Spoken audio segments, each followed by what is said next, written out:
ഉടനെ തന്നെ പോയി നമ്മൾ മൊബൈലും എടുത്ത് കട്ടിലേക്ക് അങ്ങ് കിടക്കുക. അങ്ങനെ ചെയ്യരുത്. ഭക്ഷണം കഴിച്ചു കഴിഞ്ഞാൽ കിടക്കരുത്. അറ്റ്ലീസ്റ്റ് നമ്മൾ നിൽക്കാനെങ്കിലും ശ്രമിക്കുക.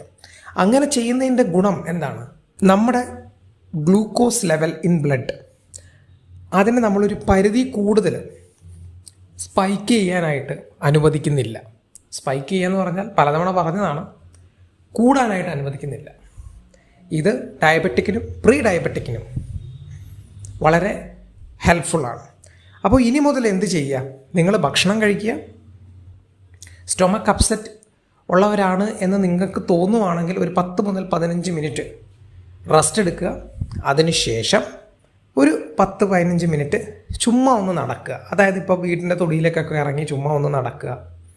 അല്ലാന്നുണ്ടെങ്കിൽ നിങ്ങൾക്ക് കഴിച്ച പാത്രം ഒന്ന് കഴുകി വെക്കാം, അല്ലെങ്കിൽ ഡൈനിങ് ടേബിളൊക്കെ ഒന്ന് ക്ലീൻ ചെയ്തിടാം.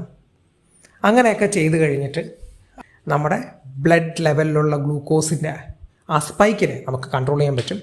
ഇത് പുതിയൊരു സ്റ്റഡി പ്രകാരം ഉള്ള ഇൻഫോർമേഷനാണ്. Thank you for listening.